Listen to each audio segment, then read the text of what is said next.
Double life of my wife exposed. I filmed everything. How long has she been cheating on me? This is the updated version of the tale, which includes all of the modifications that were specified. I am 37 years old, and my name is Mike. I was under the impression that my life with my wife, Laura, was ideal up until very recently. We have been married for 9 years, and we have 3 lovely children. Our home is located in the suburbs, and it is quite pleasant. On the surface, everything appeared to be in order. Nevertheless, when I look back, I realize that there were indications that I skipped over or decided to disregard. When we were both in college, Laura and I became friends. One of those whirlwind relationships that you believe only happens in movies. It was a real thing. The moment we received our diplomas, we decided to start our lives together by getting married. While I work in information technology, she has always been the more extroverted of the two of us. She is a real estate agent. Although her profession required a lot of late hours and networking, I never had any doubts about her abilities. I had her total and utter faith. I may have been overly trusting. 3 years ago, when our youngest child was born, we secured the services of a babysitter named Nick. Nick, who is 25 years old and now attending college, appeared to be the ideal candidate for our family.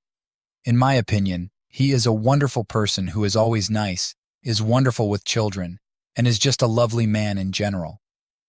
The fact that Laura had met him through a client and that he came highly recommended was the primary reason why she persisted on employing him. I didn't give it a second thought at all. Since a few months back, things have been feeling a little weird. As time went on, Laura became more distant. She was always on her phone, and she began to stay up late more frequently. Although I attributed it to the pressures of her profession, I couldn't escape the impression that something wasn't quite right that she was experiencing. On occasion, she would get home late into the night, smelling as though she had been drinking, which was not something that she did very often. A blow was also dealt to our sexual lives. Her excuses were usually the same: she was too exhausted, she was not in the mood, or the children were keeping her occupied. I did my best to be understanding, but it was difficult to avoid the feeling of being rejected. The moment of no return occurred on Thursdays 2 weeks ago. Although I often work until 5 o'clock in the afternoon, I was able to complete a significant assignment earlier than normal, and I made the decision to come home and surprise Laura and the children. I was thinking that perhaps we might have a night out as a family, where we would order some pizza and watch a movie. Upon entering the driveway, I observed that Nick's vehicle was parked at the front of the house. Although his presence was not out of the ordinary, there was a sense of unease about it. At the time when I entered the house, it was far too quiet. As I made my way through the home, I yelled out for Laura and the children, but unfortunately, I did not receive any response. I was getting closer to the den when I heard voices that were muffled and giggling. The closer I approached, the more obvious it became that Laura and Nick were the ones in question. I peeked through the window of the den and saw them sitting on the couch, which was so near that it was uncomfortable. As soon as I saw them kiss, my heart stopped beating. It was more than just a peck, it was a passionate kiss, and it ended up breaking me. I was unable to bear witness to what I was seeing. There was an affair going on between my wife, who is also the mother of my children, and our babysitter. When I was overcome with shock and rage, I wanted to rush in and face them, but I was unable to do so because I was stuck in place. I made sure that I wasn't hallucinating things by taking out my phone and recording a portion of what I observed when I was out and about. I was unable to get to sleep that night. I couldn't stop thinking about the scene, wondering how long it had been going on and what I had done to deserve this. I kept repeating it in my thoughts.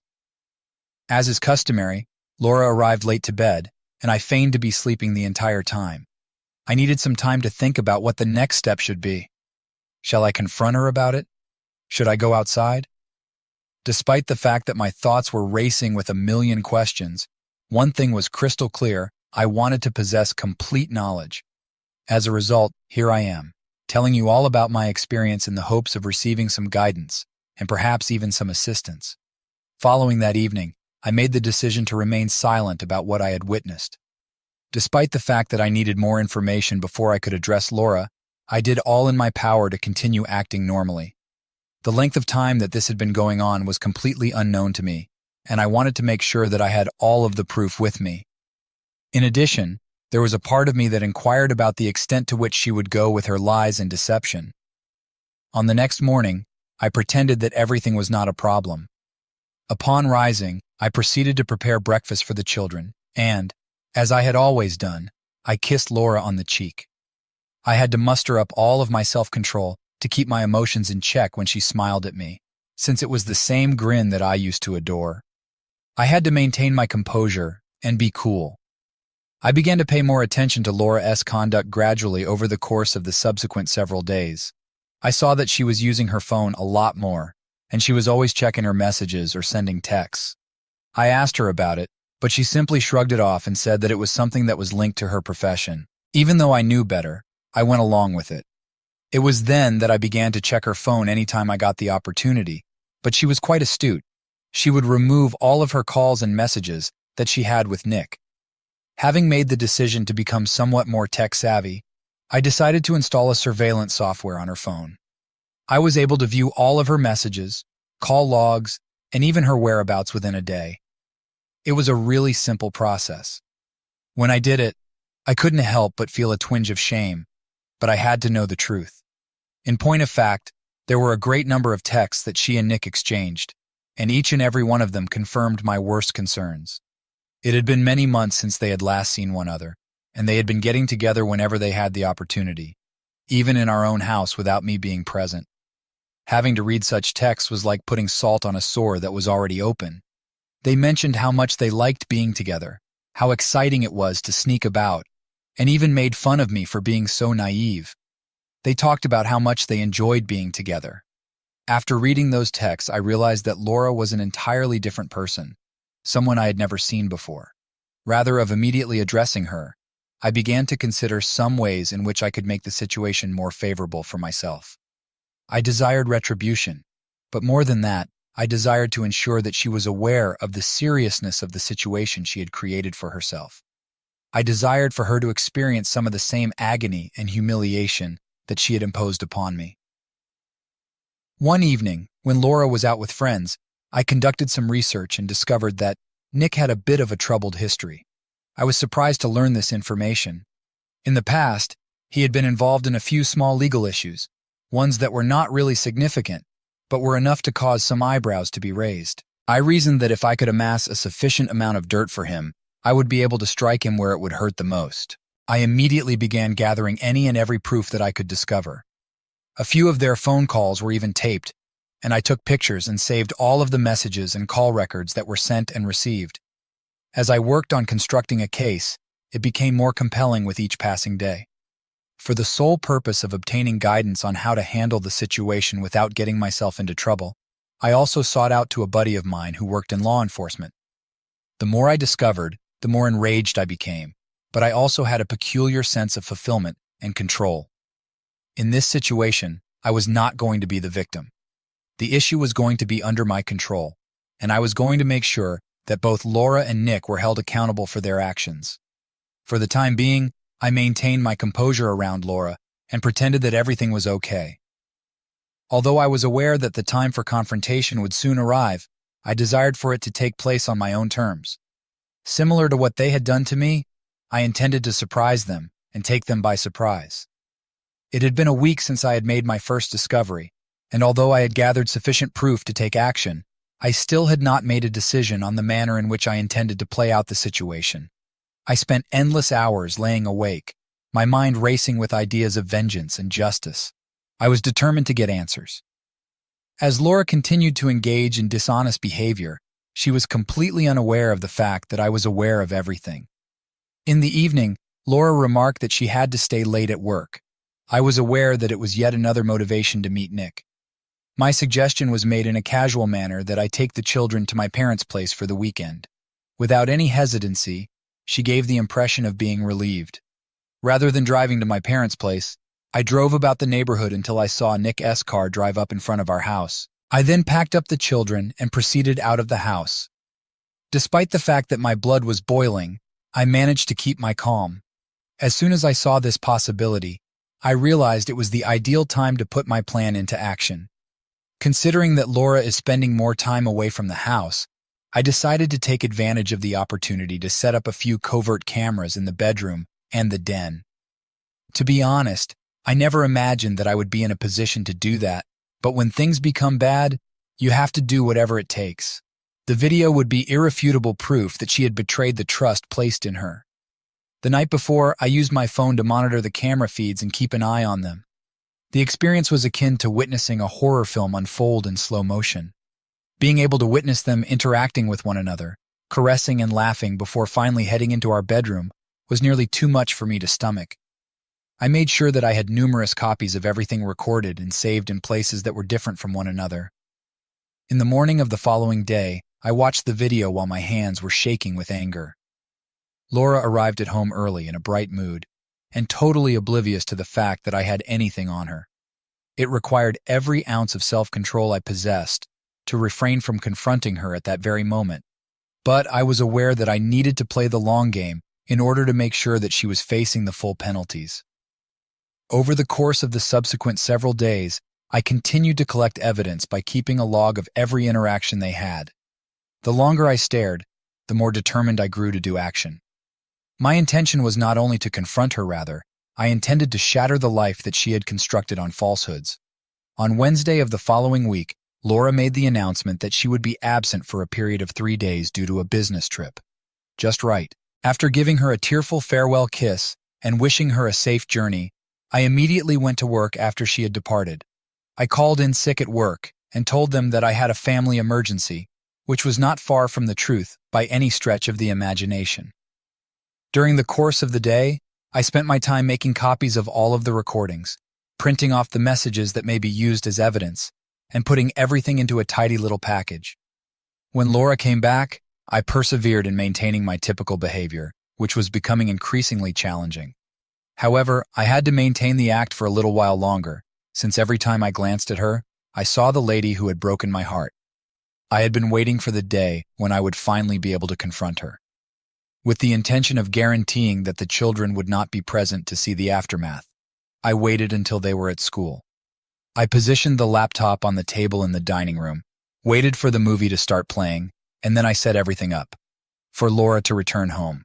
She smiled as she entered the room and placed her handbag on the ground. "Hey, honey, how was your day?" When I said, "Sit down, Laura," my tone was more icy than I had wanted it to be. She was perplexed, but complied with my request. The moment I pressed the play button on the video, her look went from one of bewilderment to one of fear as she witnessed Nick and herself display on the screen. Her face was completely devoid of color as she stutteringly said, "What is this?" "This," I said, pointing to the laptop, "is the end of our marriage." She began to cry and reached for my hand, but I resisted her. "This is the end of our marriage. Mike, I can explain." In response, I stood up and began to pace around the room. "No," I said. There were tears streaming down her cheeks, but I did not feel any pity for her. "You don't get to explain. I've seen enough. I've heard enough. You've been lying to me, cheating on me, and making a fool out of me in my own home. I trusted you, Laura. I gave you everything. And this is how you repay me?" She wailed, trying to find the appropriate words to express her feelings, but there were none that could correct the harm that had been done. "I'm sorry, Mike. I am so sorry." "Sorry isn't good enough," I murmured, my voice cracking beneath the strain. "I am filing for divorce. I've already spoken to a lawyer. You need to pack your things and leave. I can look at you right now." Laura's sobbing became an increasing amount louder, but I did not falter in my resolve to support her. "Think about the kids, Mike. Please, let's talk about this. We can fix it." "You should have thought about the kids before you decided to cheat," I remarked with a chilly expression. As soon as I finished saying that, I exited the room because I needed to get away from her. "You've destroyed this family, and I won't let you continue to hurt us. Pack your things and go. Now." It was a mixture of anguish and relief that I experienced as I walked out of the house. I had just made the first step toward recovering my life, but this was just the beginning of a long and difficult road. At least now I had taken the starting point. My attention shifted to Nick. I wasn't going to give him the opportunity to escape this situation unharmed. My confidence had been betrayed by him since he had integrated himself into my family. As a result of his conduct, he had to face the consequences. First, I performed some research about Nick's life and his background. He was a student at a college who had a spotless record, with the exception of a few small legal incidents. In a modest apartment located off campus, he made his home. By being familiar with his habit and history, I was able to better plan my next move. I made the decision to strike him where it would hurt him the most in his future and in his reputation. I gathered all of the proof that I had that they were having an affair, including the videos, the text messages, and the photographs that were incriminating. Every single thing was saved on a number of different USB devices, and I made sure that I had backup copies properly kept. After work, I made my way to Nick S.'s place one evening. In a fit of rage, I banged on his door, and my hands began to shake. Immediately after he spotted me, the smug expression that had been on his face disappeared as he responded. Although he was obviously anxious, he stutteringly said, "Mike, what are you doing here?" In the apartment, I pushed by him and said, "We need to talk," as I entered the building. He had the audacity to hinder me. I went into his living room, sat down, and gave him a stern look as I did so. He moved across from me and sat down, his face looking pallid. "Sit. Look, man, I'm sorry. I didn't mean for any of this to happen." I laughed it off. He was about to say something, but I interrupted him and said, "Didn't mean for it to happen? You've been screwing my wife for months. Don't insult me with your apologies." He wanted to say something, but I stopped him. It was then that I took out one of the USB discs and threw it onto the table. "Here is what is going to happen. You're going to listen, and you're going to do exactly as I say. If you don't, I will make sure that everyone in your life knows what kind of person you are. On that drive is everything: videos, texts, pictures. I've got copies stored in multiple places. If you try anything, I'll release it all to your college, your professors, your family, and every potential employer I can find." As Nick made the decision to pick up the USB drive, his eyes widened in terror as he became aware of the seriousness of the situation. "What do you want from me?" Then I leaned in closer. "First, you are going to quit your job as our babysitter effective immediately. You are going to stay away from my family and never contact Laura again." "Understood?" He responded with a forceful nod. "Yes, I understand. Good. Second, you are going to write a letter of apology to my children. They may not understand everything now, but one day they will. You owe them that much." Nick gulped hard and gave another nod of approval. "I'll do it. I promise." I proceeded by saying, "Third, you are going to inform your college about what you have done. Tell them that you have been involved in inappropriate conduct and that you need to step back from your responsibilities. If you don't, I'll make sure that they find out anyway." His face became even whiter, but he did not dispute with me. He was aware that he had no other option. "I'll tell them." When I stood up, I was taller than he was. "Remember, Nick, I've got copies of everything. If I hear that you've tried to contact Laura or caused any trouble, I'll destroy you. Do you understand?" He spoke in a shaky voice. "I understand. I want to do anything, I swear." My departure from his residence was accompanied by a sensation of gloomy contentment. While it was not sufficient to repair the damage that Laura and Nick had caused, it was a beginning in the right direction. I had taken charge of the matter and made certain that Nick would be held accountable for the acts he had taken. Nick emailed me the following day, which was the following day. It was a scanned copy of the letter that he had written to my children, which was not only filled with remorse, but also with an apology.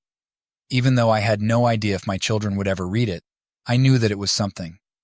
In addition to that, he disclosed to me that he had resigned from his position and had notified his institution, therefore admitting to his inappropriate behavior.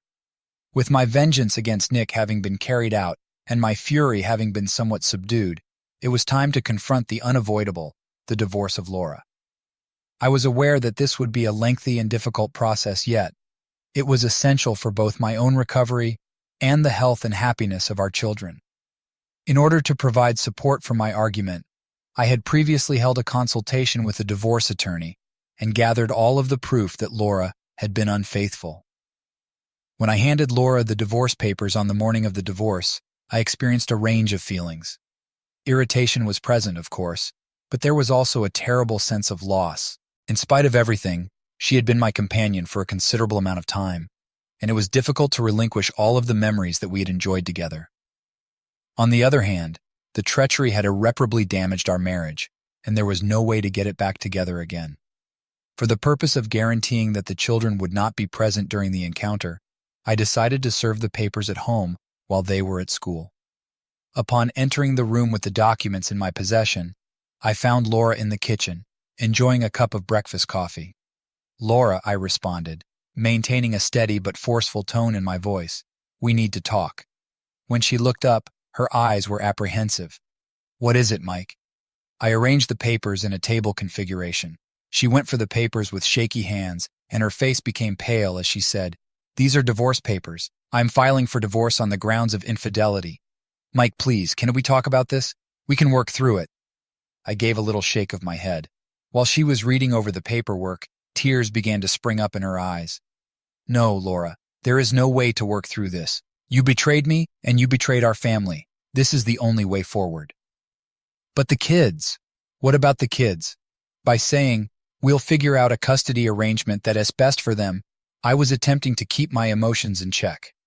As Laura grieved, she buried her face in her hands and said, "They deserve stability and a loving environment, and right now, that is not something we can provide together. I am so sorry, Mike. I never meant for it to go this far." I took a deep breath, and despite everything, I couldn't help but feel a twinge of pity. Sorry doesn't change what happened.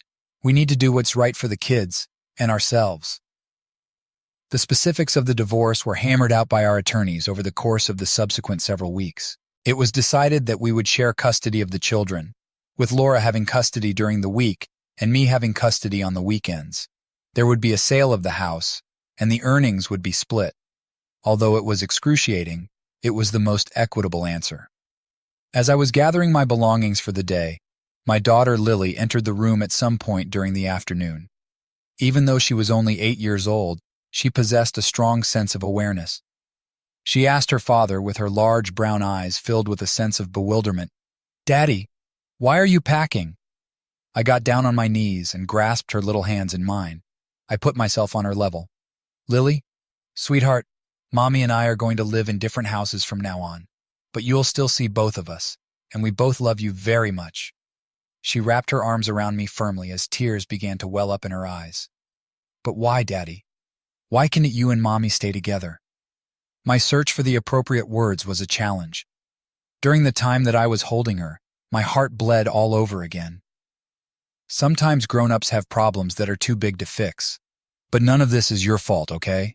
We're still a family, just in a different way. The consequences of Laura's treachery were felt by a far wider audience than simply the two of us. Our naive children, who had no way of contributing to this catastrophe, were impacted by it. It strengthened my resolve to do everything it takes to provide kids with a secure and loving home, regardless of how challenging the path that lies ahead may be. It was a bizarre experience when Laura and I signed the official divorce papers a day ago. We went over the paperwork in a thorough manner, while seated in a clean conference room with our attorneys by our sides. My husband and I felt as though each signature was a nail in the coffin of our marriage. After everything was finished, Laura gazed at me with eyes that were ringed with red. "Mike, I know you'll never forgive me, but I hope one day you can find peace." I could not trust myself to talk, so I just nodded once. In that case, there was no longer any room for rage or blame. All that was left was a numbing acceptance of what had taken place. After leaving the meeting room, I was experiencing a peculiar mixture of relief and sadness.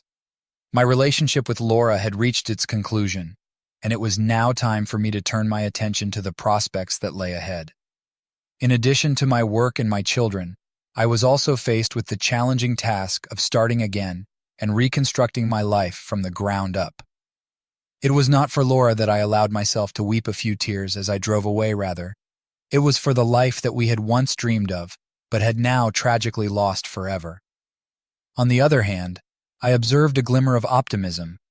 I knew that with time I would be able to recover from the horrors that I had endured. Despite the fact that the path that lay ahead was undetermined, it was mine to design. I was going to move on, one step at a time, since the challenges I had been through had made me stronger and wiser. My divorce was finalized, and I believed that the worst of my situation was behind me. It was a complete surprise to me that Laura was not finished with her scheming. The divorce and the manner in which I revealed her affair caused her to be quite angry. Because of her rage, she harbored a grudge against me, and she was resolute in her goal to make my life as terrible as it could possibly be. Strange occurrences began to take place just a few weeks after the divorce was finalized. A call came in from my supervisor, alerting me that I had been accused of wrongdoing at work by an individual who wished to remain anonymous.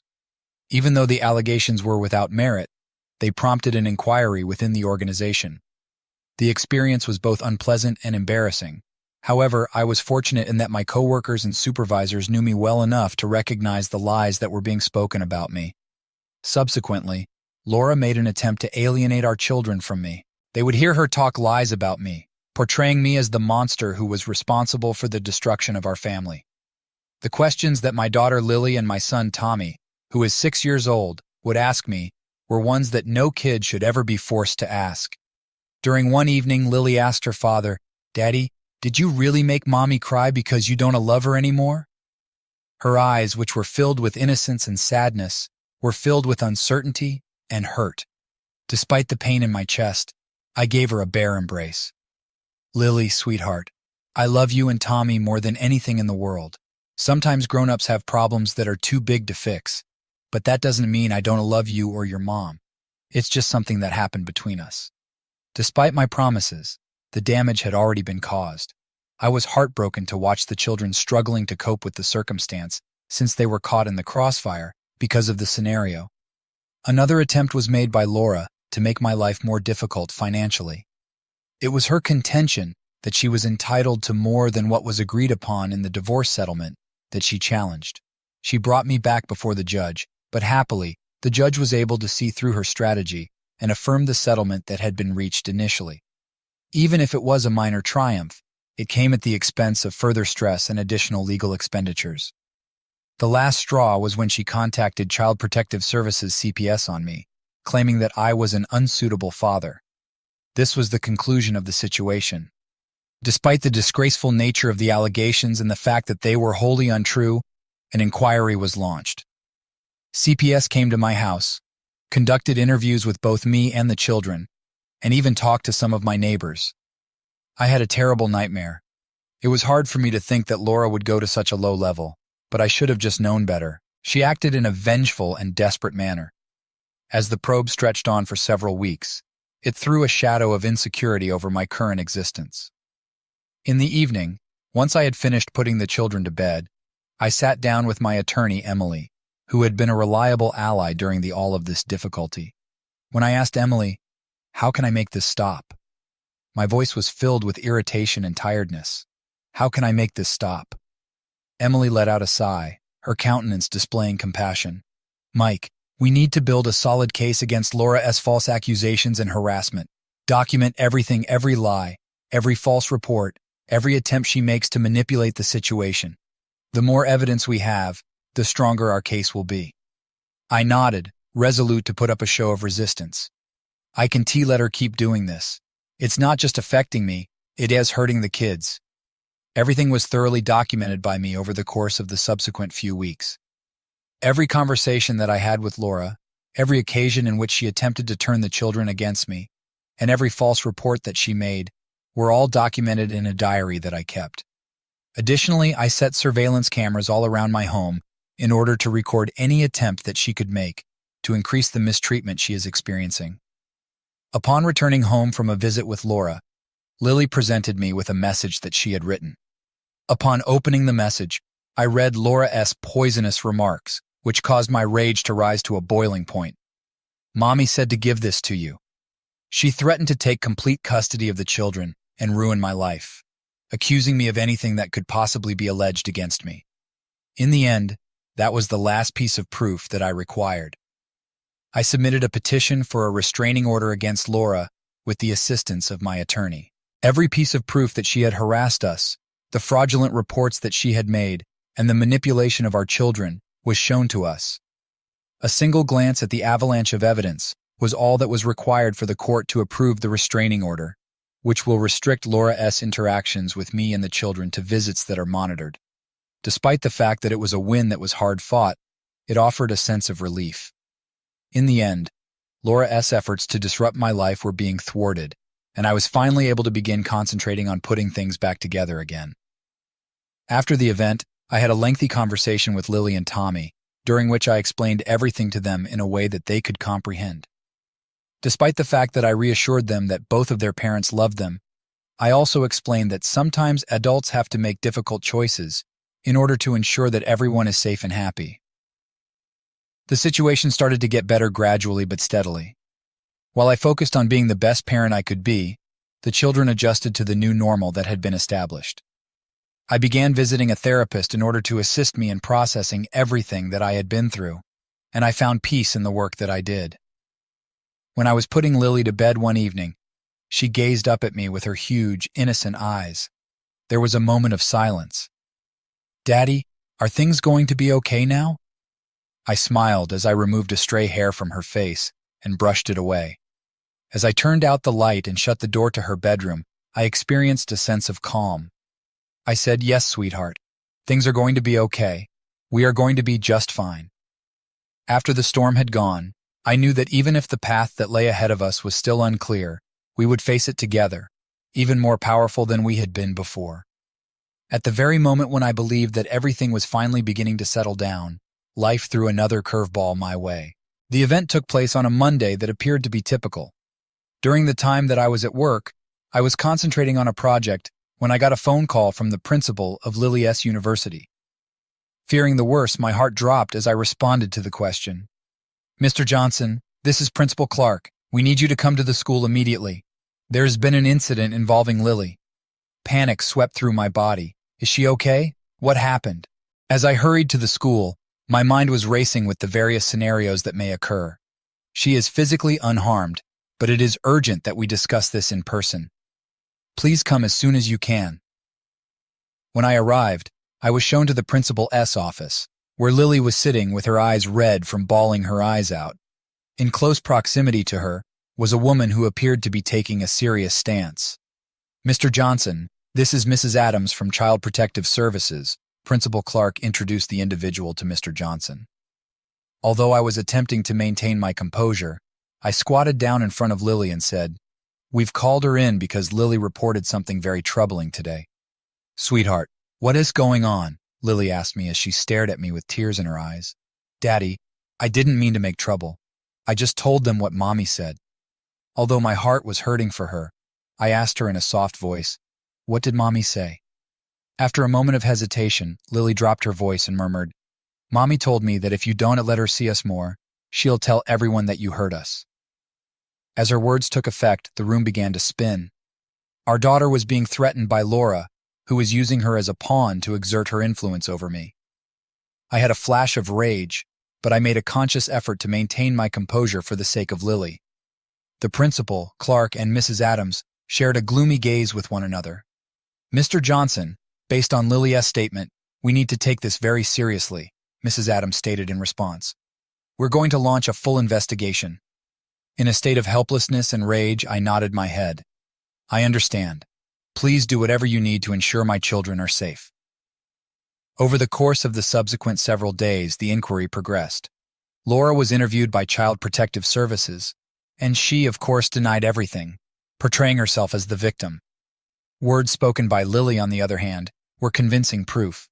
Even though she was little, she was able to understand what her mother had said. I maintained a tight check on the children during this turbulent time, making sure that they were aware of their safety and that they were loved. Even though I could feel the tension of the situation, I knew that I had to keep my composure for the sake of them.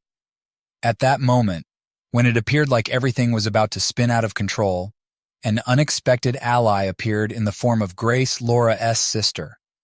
Even though we had never been especially close, we had always been friendly. It was as if she had reached out to me out of the blue. Her tone was tight as she questioned Mike over the phone. "Mike, is it possible for us to talk?" "Of course, Grace. What is going on?" Grace didn't hold back when she stated, "It's about Laura. I've been worried about her behavior lately, and I think you need to know some things." While we were meeting at a neighborhood cafe, Grace was quite forthright. The unpredictable conduct of Laura, as well as her developing preoccupation with exacting revenge on me, had been brought to her attention. The texts that Grace discovered on Laura's phone revealed that she was prepared to go to whatever extent necessary to obtain custody of the children. These messages suggested that she was willing to fabricate evidence and manipulate Lily in order to achieve her goal. "I can stand by and watch her destroy you and use the kids like this," Grace said, her eyes full with sorrow. "I can do that. I want to help. I'll testify if I have to." It was her words that saved my life. Laura's credibility was severely damaged as a result of Grace's testimony and the growing body of evidence gathered during the inquiry. The court approved my request for full custody of the children, with the condition that Laura's visitation privileges be severely restricted and supervised. Laura was enraged, but there was not much she could do about the situation. The consequences of her conduct had at long last struck her, a win that was both bitter and delicious. Even though I was happy to have my children safe and with me, it was extremely upsetting to witness the person I had once loved reduced to such a state of desperation and lying.